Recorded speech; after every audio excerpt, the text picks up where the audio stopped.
Hello guys, welcome you all in Pioneer. आज हम बात करेंगे वेव मोशन।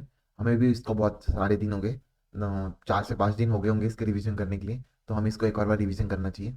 तो ठीक है, बात करते हैं वेव वाटर्स वेव क्वेश्चन की। तो इसमें भी अभी हम वन शॉट में नहीं करेंगे, इसको हम पार्ट में करेंगे। जितना पार्ट में हो सका है उतने पार्ट में करेंगे। ठीक है, तो बात करते हैं वेव मोशन की। क्वेश्चन प्रैक्टिस करेंगे। टोटल 50 क्वेश्चन है इसमें। मैं ऑलरेडी आपको बता चुका हूँ, टोटल 50 क्वेश्चन इसमें। और अगर और इसकी बात करूँ मैं, इसके अगर आपको पहला जो लेक्चर उसमें 52 मिनट्स का हुआ था हमारा, तो उसमें बहुत ज़्यादा बच्चों ने उसको पूरा एंड तक देखा नहीं था। तो इसलिए मैं इसको अभी यहाँ पर इसमें कन्वर्ट कर रहा हूँ। किसमें? इसको डायरेक्ट मैं आधे आधे लेक्चर में आपको बताऊँ, प्रोवाइड करूँ। देखते हैं कितने पार्ट बनते हैं इसके, टाइम के हिसाब से देखेंगे। तो स्टार्ट करते हैं। फर्स्ट क्वेश्चन की अगर मैं बात करूँ, water wave are of the nature. मेरा वाटर वेव कौन सी नेचर का होता है? तो इसकी वाटर वेव जो हमारे सरफेस के ऊपर होता है, अगर इस सरफेस की अगर मैं बात करूं, तो सरफेस के ऊपर जो होता है मेरा ट्रांसवर्स होता है। क्या होता है? सरफेस के ऊपर मेरा, फेस के ऊपर मेरा ट्रांसवर्स होता है। और नीचे जो है मेरा लॉन्गिट्यूडनल होता है। नीचे जो है मेरा लॉन्गिट्यूडनल होता है। लॉन्गिट्यूडिनल। तो इस तरीके से sometime longitudinal and sometime transverse and longitudinal both. Yes, एकदम सही कह रहा है कि समटाइम लॉन्गिट्यूडनल होता है और समटाइम ट्रांसवर्स और लॉन्गिट्यूडनल बोथ होता है। तो ये चीज आपको पता होनी चाहिए। नेक्स्ट क्वेश्चन की बात करते हैं। नेक्स्ट क्वेश्चन की अगर मैं बात करूं, नेक्स्ट क्वेश्चन की बात आती है, the sound wave is are not polarise because. अगर मैं पोलराइजेशन की अगर मैं बात करूं, तो पोलराइजेशन अगर वेव प्रोपोगेट कर रही है और उसको अगर रेस्ट्रिक्शन किया है किसी सिंगल प्लेन से, अगर वो सिंगल प्लेन से रेस्ट्रिक्शन करने के बाद भी अगर वो आगे जा रही है, तो उसको पोलराइजेशन कहते हैं। अगर नहीं जा रही है तो उसको पोलराइजेशन नहीं कहते। तो अगर मैं बता दूंगा आपको, अगर इस तरीके की वेव अगर मेरी जा रही है और इस तरीके का मैंने प्लेन रखा है, इस तरीके का मैंने प्लेन रखा है, तो इसमें से तो जाएगी नहीं। ये तो ऐसे ऐसी है और ये प्लेन मेरा हॉरिजॉन्टल है, तो इसमें नो प्रोपोगेशन। पर अगर मैं इस तरीके से वेव लेके जाऊंगा और इस तरीके से आपको किसमें पैरेलल में देखने को मिलेगी, तो जब ये इसमें से निकलेगा तो कैसा होगा? वेव कैसे होगी? वेव मिलेगी मेरे को, मिल जाएगी, तो मतलब ये पोलराइज हो जाएगी। तो पोलराइज कहाँ पे, पोलराइजेशन कहाँ पे पॉसिबल है? सिर्फ polarisation, polarisation only possible in, only possible in, only possible in हमारा ट्रांसवर्स वेव में पॉसिबल है। किसमें? ट्रांसवर्स वेव में पॉसिबल है। ठीक है। और अगर मैं बात करता हूँ सेकेंड वेव, जो साउंड वेव है, तो यहाँ पे साउंड वेव की बात करें तो साउंड वेव आपको अभी बता दिया कि मेरी साउंड वेव कैसी होती है, लॉन्गिट्यूडनल, लॉन्गिट्यूडिनल। तो ये क्या करेगी? लॉन्गिट्यूडनल होती है। तो ये प्रोपोगेट करेगी क्या? इससे प्रोपोगेट नहीं होती है। तो the medium is needed to for this propagation, the speed is less, the this are longitudinal. क्या है? साउंड वेव मेरी लॉन्गिट्यूडनल होने की वजह से ये पोलराइज नहीं होती है। इसके बाद नेक्स्ट क्वेश्चन करते हैं हम। वेव की फ्रीक्वेंसी दे रखी है, एफ दे रखा है मेरे को 500 हर्ट्ज। उसके बाद अगर मैं बात करता हूँ, डिस्टेंस दे रखा है मेरे को 600 मीटर। टाइम दे रखा है मेरे को 4 second. And between x and y how much wavelength then distance there is a distance of x and y. X and y का मेरे को मतलब कितना कितना डिस्टेंस मतलब वेव प्रोपोगेट करेगी। मतलब वेव इन शॉर्टली मेरे को क्या बोल रहा है? लैम्डा ढूंढने के लिए बोल रहा है। लैम्डा ढूंढने के लिए बोल रहा है। और लैम्डा मतलब नंबर ऑफ वेव पूछा ना मेरे को। हाँ, नंबर ऑफ वेव के लिए हमें फॉर्मूला जो होता है मेरा, नंबर ऑफ वेव के लिए अगर मैं बात करूँ, नंबर ऑफ वेव की अगर मैं बात करूँ, तो यहाँ पे आ जाएगा total distance, total distance upon total wavelength, wave length. ठीक है, वेवलेंथ। तो आपको वेवलेंथ निकालनी पड़ेगी। टोटल डिस्टेंस आपको दे रखा है 600 मीटर, आपको वेवलेंथ निकालनी पड़ेगी। वेवलेंथ के लिए आपका एक फॉर्मूला होता है, v is equal to f lambda. ठीक है, v is equal to f lambda. और v को भी आप निकाल सकते हो, वेव वेलोसिटी को भी निकाल सकते हो। वेलोसिटी आराम से निकल जाएगी, डिस्टेंस दे रखा है, टाइम निकल दे रखा है। तो वेव की अगर मैं वेलोसिटी की अगर मैं बात करूँ, तो वेलोसिटी कैसे निकालोगे?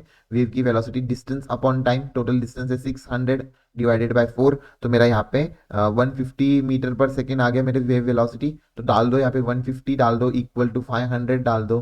ठीक है, तो इससे आपका लैम्डा आ जाएगा। तो लैम्डा मेरा कितना आ रहा है? मेरा लैम्डा आ रहा है 0.3 मीटर। 0.3 मीटर मेरा लैम्डा आ रहा है। तो ये चीज आपका बहुत आसान हो गया। तो आप इसको इसमें डाल दो। तो ये कितना टोटल डिस्टेंस दे रखा है? 600 अपॉन 0.3। ये 0.3 ऊपर चलेगा जाएगा, ये 2 और ये 1 2 3, तो 2000 मेरा वेव देखने को मिल गई मेरे को इतने से डिस्टेंस में। ठीक है, इस तरीके से आपको क्वेश्चन सॉल्व करने समझ में आ गया। ये दे रखी है इक्वेशन। आपको अगर मैं स्टैंडर्ड इक्वेशन बताऊंगा, तो आपको स्टैंडर्ड इक्वेशन के साथ इसको कंपेयर करना है और फिर आपको वेव वेलोसिटी वगैरह जो भी पूछा गया होगा वो आप निकाल लेना है, ठीक है। या तो मैं स्टैंडर्ड इक्वेशन आपको बता देता हूँ। यहाँ पे स्टैंडर्ड इक्वेशन मेरी आ जाती है y is equal to, y या एक्स कोई भी ले लो, y is equal to a sine omega t plus minus k alpha. अगर आपका जो है, अगर आपका के सामने अगर माइनस दे रखा है तो ये कैसा पॉजिटिव डायरेक्शन होता है, कैसा होता है, पॉजिटिव डायरेक्शन होता है। अगर आपका के सामने प्लस दे रखा है तो ये कैसा डायरेक्शन होता है, नेगेटिव डायरेक्शन होता है। तो ये अपना नेगेटिव डायरेक्शन में जा रहा होता है। तो ये चीज आपको पता होनी चाहिए, दोनों भी आपको चीजें पता होनी चाहिए, तब जाके आप कुछ अच्छे से कर पाओगे। तो हमें यहाँ पे क्या बोल रखा है मेरे को, propagation wave the equation measure the velocity. तो वेलोसिटी का एक फॉर्मूला देखा था हमने, एफ लैम्डा, ठीक है। और एक और देख सकते हैं हम वेलोसिटी का, एक और मेरा फॉर्मूला होता है, बहुत ही जानी मानी फॉर्मूला है, ओमेगा बाय के। ओमेगा की वैल्यू यहाँ से निकाल लोगे, के की वैल्यू यहाँ से निकाल लोगे, आराम से आ जाएगी। ओमेगा की वैल्यू क्या आ रही है, पाई/2 × 8 डिवाइडेड बाय मेरी पाई/2 × 8 मेरा ये आ रहा है, क्या कहते हैं इसका, वेव की आ रही है। तो पाई/2 से पाई/2 करेगा, नीचे 8 ऊपर चले जाएगा, 8 8 जा कितना आ जाएगा, 64 आ जाएगा। 8 8 जा क्या आ जाएगा मेरा, 64। 8 8 जा 64। और डायरेक्शन कैसी, अगर यहाँ पे माइनस है तो कैसा डायरेक्शन में जाएगा, पॉजिटिव डायरेक्शन में जाएगा। कैसे जाएगा, पॉजिटिव डायरेक्शन में मेरा प्रोपोगेशन होगा। तो मेरा क्या आ जाएगा, 64 प्लस पॉजिटिव डायरेक्शन, मेरा आंसर यहाँ पे जाते हुए दिख रहा है, मेरा फोर्थ आंसर यहाँ पे जाते हुए दिख रहा है। नेक्स्ट बात करते हैं, the equation of the equation, एक मिनट guys। हाँ, the equation of the propagative wave y is equal to 4 sine इतना दे रखा है, where x and y which of the following statement is true. तो मेरे को यहाँ पे सब निकालना है, ओमेगा निकालना है, एम्पलीट्यूड निकालना है। एम्पलीट्यूड मेरा कितना हो जाएगा, यहाँ पे 4 है। उसके बाद ओमेगा मेरा कितना हो जाएगा, ओमेगा मेरा पाई/5 देखने को मिल रहा है, ठीक है। और के मेरे को देखने को मिल रहा है पाई/9, इस तरीके से देखने को मिल रहा है। तो पाई/5 इज इक्वल टू 2πf कर लोगे, तो पाई से पाई कटेगा, तो मेरा एफ कितना आ जाएगा, यहाँ पे एफ की अगर मैं बात करूँ तो मेरा एफ आएगा 1/10। तो एफ मेरा 1/10 है, तो फ्रीक्वेंसी यहाँ पे 20 हर्ट्ज दे रखी, गलत है। वेलोसिटी की अगर मैं बात करूँ तो वेलोसिटी आ जाती ओमेगा/के। ओमेगा/के अगर मैं करूंगा, ओमेगा/के करूंगा, एक मिनट, ये 9 है, ठीक है, 9 है, इसको याद रख लेना भाई, ठीक है, 9 है। तो ओमेगा/के अगर मैं करता हूँ तो पाई/5 इंटू पाई/9, तो मेरा कितना आ गया, 9/5 आ गया। तो मेरी वेलोसिटी भी 50 दे रखी है, एकदम गलत है, ठीक है, एकदम ही गलत है। उसके बाद फ्रीक्वेंसी भी मेरी 0.1 आ रही है। तो मेरे को अभी लैम्डा निकालना पड़ेगा इसका।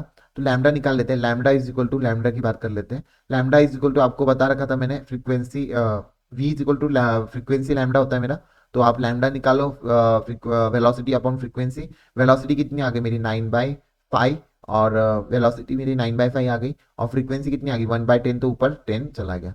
5 1 जा 5 2 जा 9 2 जा 18 सेंटीमीटर, एकदम सही। मेरा जो है फर्स्ट ऑप्शन मेरे को सही दिख रहा है, 18 सेंटीमीटर आते हुए मेरे को आंसर दिख रहा है। ये पाई/6 जो है मेरा 5 दे रखा है, ठीक है, इसको याद कर लेना। तो इस तरीके से हमारे आंसर निकालते हैं हम। नेक्स्ट बात करते हैं, plane of the wave is describe in the equation the maximum velocity of the particle in medium due to.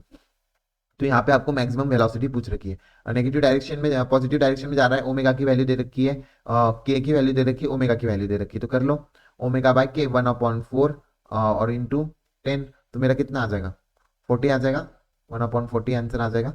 गलत है क्या कुछ, हाँ, क्या पूछ रखा है, मैक्सिमम वेलोसिटी पूछ रखी है मेरे को, मैक्सिमम वेलोसिटी पूछ रखी है। तो मैक्सिमम वेलोसिटी आपको पता है, मैक्सिमम वेलोसिटी का फॉर्मूला आपको पहले ही मैंने एसएचए में बता रखा है। तो मैक्सिमम वेलोसिटी कितनी होती है, वी मैक्स कितना होता है मेरा, ए ओमेगा। तो बहुत आसानी से ए ओमेगा कर लो। ए कितना दे रखा है मेरे को, 3, और ओमेगा कितना आ रहा है मेरा, ओमेगा होता है मेरे को 10 दे रखा है, ओमेगा मेरा 10 दे रखा है, ओमेगा टी मेरा 10 दे रखा है, तो मेरा कितना आ जाएगा, 30 आंसर यहाँ पे आते हुए दिख रहा है। नेक्स्ट बात करते हैं हम, इसमें उल्टा दे रखा है, ये ओमेगा है, ओमेगा टी के साथ होता है, और ये मेरा इसके साथ दे रखा है, ठीक है। इस तरीके से आपको याद रखना है। नेक्स्ट बात करते हैं, नेक्स्ट क्वेश्चन की बात करते हैं।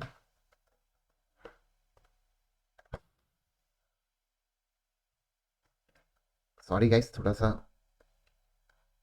आपको डिस्टर्ब हो गया। नेक्स्ट क्वेश्चन की बात करते हैं। नेक्स्ट क्वेश्चन की अगर मैं बात करता हूँ, नेक्स्ट क्वेश्चन की यहाँ पे बात आ जाती है, the equation given as y is equal to 4 + 2 sin 60 - 3x आ जाएगा। तो मेरे को ओमेगा 6 दे रखा है, कि मेरा 3 दे रखा है, और इसमें एम्पलीट्यूड कितना आ जाएगा, एम्पलीट्यूड मेरा 4 यूनिट होगा, 4 एम्पलीट्यूड मेरा 2 यूनिट होगा। उसके बाद मेरी ओमेगा जो होगा 6 होगा, के जो होगा मेरा 3 होगा, अगर स्पीड की अगर मैं बात करूँ तो ओमेगा बाय के 6/3 इज इक्वल टू 2 यूनिट हो जाएगा।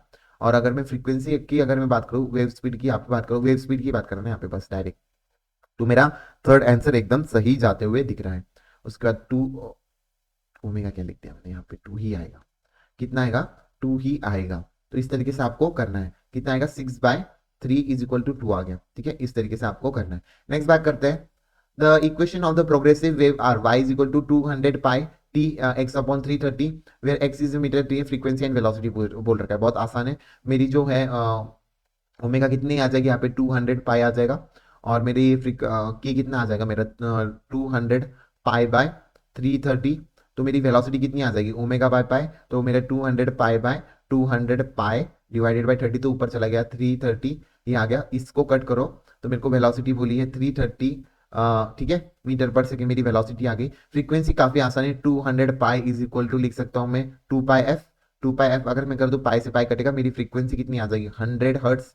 100 हर्ट्स आ जाएगी। इस तरीके से हमारी फ्रीक्वेंसी आती है। तो ये चीज आ जाती है मेरी, फ्रीक्वेंसी आ जाती है 100 हर्ट्स। थर्ड आंसर यहाँ पे चले आता है। तो नेक्स्ट बात करते हैं हम, due to the propagation of the longitudinal wave is the medium of the following quantity also propagate in the same direction.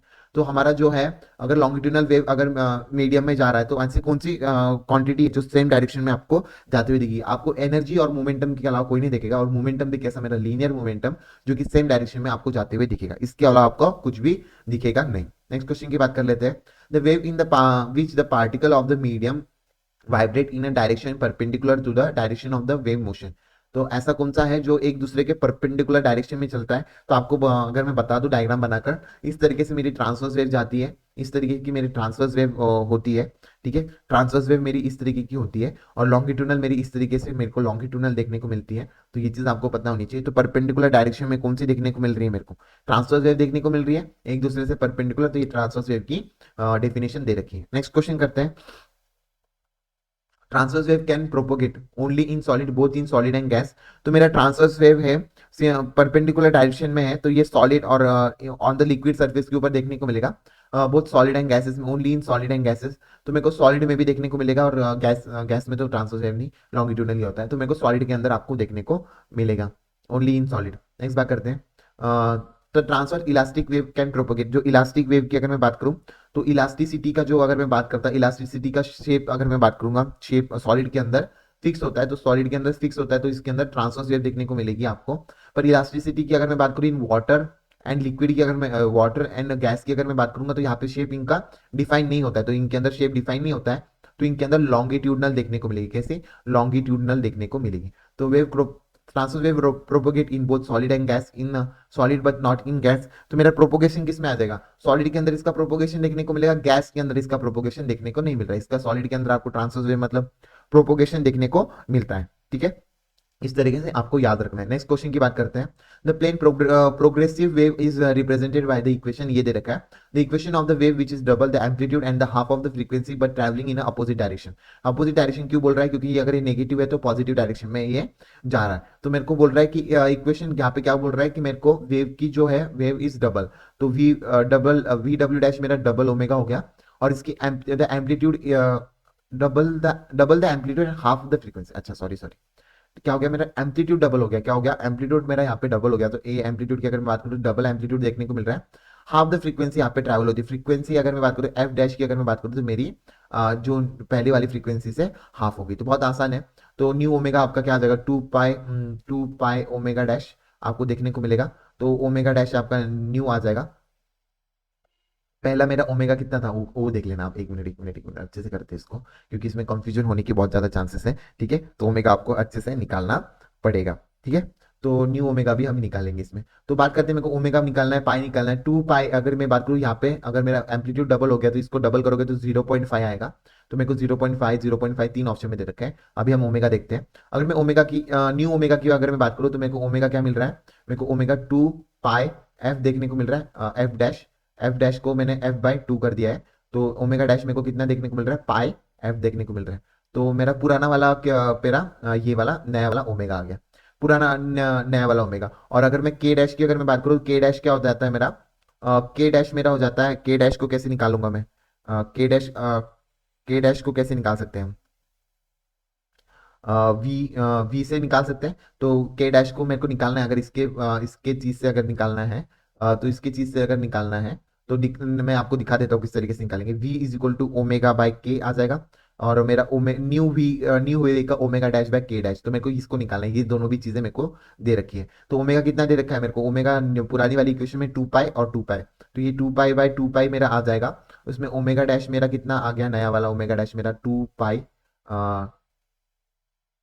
और नया वाला ओमेगा जो है मेरा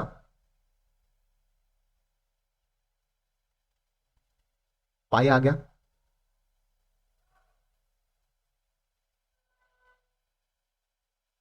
पाई आ गया। पाई एफ होगा, हाँ पाई एफ होगा। एफ एफ तो मेरा फ्रीक्वेंसी की बात कर रहा हूँ ना, तो एफ को मैंने एज इन फ्रीक्वेंसी लिखा है, तो इसको 1/2 भी तो लिख सकता हूँ। तो मेरा पाई आ गया फ्रीक्वेंसी यहाँ पे। ओमेगा मेरा क्या आ जाएगा, पाई आ जाएगा। और अभी के की अगर मैं बात करता हूँ, तो यहाँ पे मेरा ओमेगा अगर पाई आ गया, तो के डैश कितना आ जाएगा, के डैश भी मेरा पाई आ जाएगा। तो निकाल लो, pi t plus pi x minus में आ जाएगा, पर अपोजिट डायरेक्शन दे रखी है, ये याद मत भूलना, अपोजिट डायरेक्शन दे रखी है। अगर यहाँ पे माइनस है तो यहाँ पे क्या आ जाएगा, प्लस आ जाएगा। प्लस जिसमें देखने को मिल जाएगा वो मेरा ऑप्शन हो जाएगा, फोर्थ ऑप्शन यहाँ पे एकदम सही दे रखा है। नेक्स्ट बात करेंगे, प्लीज क्वेश्चन को ढंग से पढ़ा कीजिए ताकि आपको दिक्कत ना आए। उसके बाद करते हैं, यहाँ पे क्या दे रखा है, the rope of the 0.1 kg and length is इतना दे रखा है 2.5 metre, hangs on the ceiling, the speed of the transverse wave in the rope at the upper end and the point of 0 point distance from the lower end की यहाँ पे बात कर रहा है। तो ठीक है, मेरी जो अपर एंड की अगर मेरी बात कर रहा है यहाँ पे, अगर मेरे को इस तरीके से सीलिंग से अटैच चाहिए, तो मेरे को अपर एंड के ऊपर कितना दे रखा है, zero uniform rod of 0.1 kg, यहाँ पे 0.1 kg ऑफ लेंथ 25 सेंटीमीटर, कितना 25 सेंटीमीटर दे रखा है मेरे को, 2.5 metre sorry, hanging on from the ceiling, and speed of transverse wave of the rope of the at the upper end and at the point of 0.5 metre of distance, last के 0.5 metre of distance में, 0.5 metre of the distance में आपको क्या दे रखी है, distance from the lower and and, तो मेरे को ट्रांसवर्स वेव की क्या बतानी है, यहाँ पे स्पीड बतानी है, इस इधर स्पीड बतानी है, यहाँ पे स्पीड दे रखी है मेरे को कितनी, यहाँ पे 0.1 kg दे रखा है, तो मेरे को स्पीड बतानी है दोनों के अंदर देखने। स्पीड का क्या आ जाता है, under root tension upon mass, ठीक है। और ये m जो है मेरा, m जो है, ये जो m मैंने डिनोट किया है, इस m को मैं डायरेक्ट मास नहीं डालते हम, ये m को मास बाय लेंथ होता है, ये वेट आप मान लो मास बाय लेंथ होता है ये। तो मेरा जो v है, आपको किस तरीके से आपको देखने को मिल गया, मेरा टेंशन तो मेरा mg आ जाएगा, नीचे mg लग रहा है, ठीक है। तो इससे अगर v की अगर मैं बात करूँ, under root mg upon m into divided by length, ऊपर चला गया तो m से m करेगा, v मेरा अंडर रूट जी एल के प्रोपोर्शनल आ जाएगा। तो एट अपर एंड की अगर मैं बात करूं, तो वी एट अपर एंड की अगर मैं बात करूं, अपर एंड की अगर मैं बात करूं, तो अपर एंड में कितना आ जाएगा मेरा, 2.5 इंटू 10 आ जाएगा मेरा, 25 सेंटीमीटर, 5 आ जाएगा मेरा मीटर पर सेकेंड। और अगर मेरे ट्रांसवर्स वेव अगर मैं लोअर एंड की यहाँ पे बात करता हूँ, तो मेरे को कितना दे रखा है, 0.5 दे रखा है, इंटू कितना आ जाएगा, 10 देखने को मिलेगा, तो 0.5 मतलब 5 देखने को मिलेगा। अंडर रूट 5 को हम क्या लिखते हैं, 2.24 लिखते हैं। तो ये चीज आपको पता होनी चाहिए। तो आपका क्या आंसर आ गया, यहाँ पे एक 5 आ गया और एक 2.24 आ गया। तो मेरा फर्स्ट आंसर देखने को मिला, मेरे को दोनों भी लोअर के एंड के ऊपर मेरे को ये दे रखा, तो ये फॉर्मूले से मेरा पूरा आंसर यहाँ पे सॉल्व होते हुए दिख गया। नेक्स्ट बात करते हैं, लास्ट क्वेश्चन रहेगा हमारा, ठीक है। 15 ही क्वेश्चन कर पाए, पर काफी आसान तरीके से पूरे डिटेल में हमने किए, तो इसके लिए हमें खुश होना चाहिए। Speed of the sound in air at constant temperature, अगर मैं बात करता हूँ स्पीड हमारी जो साउंड की एयर की कॉन्स्टेंट टेम्परेचर की अगर मैं बात करूँ, तो ग्यामा पी बाय रो होता है एक पहला फॉर्मूला। एक और होता है मेरा, इसको इस तरीके से भी लिख सकता हूं मैं, gamma p v by m, ये होता है मेरा। उसके बाद gamma r t n r t, gamma n r t by m, ठीक है, gamma n r t by m. तो और इसको मैं ये भी लिख सकता हूँ, gamma r t by molecular weight. तो इतने सारे फॉर्मूले हो जाते हैं। इसको मैंने अलग अलग तरीके से, मतलब पी की जगह पे मास बाय वॉल्यूम डाल दिया, डेंसिटी की जगह पे, और उसके बाद डेंसिटी मास बाय वॉल्यूम की जगह पे मैंने वो डाल दिया, मोल्स डाल दिए। तो इस तरीके से हमारा ये फॉर्मूला डायरेक्ट आ गया। तो मेरा क्या है, p by rho for the constant temperature, यहाँ पे क्या कर रहा है, कॉन्स्टेंट टेम्परेचर की अगर बात कर रहा है, तो मेरा पी बाय रो जो है मेरा कॉन्स्टेंट हो जाएगा। अगर कांस्टेंट टेम्परेचर की यहाँ पे बात कर रहा है, क्योंकि p v is equal to NRT के हिसाब से, तो मेरा पी बाय रो तो कांस्टेंट हो जाएगा, वॉल्यूम भी मेरा कांस्टेंट हो जाएगा। तो इस तरीके से आपको क्या आ जाएगा, do not depend on the atmospheric proportional to the square root of the atmospheric pressure. तो मेरा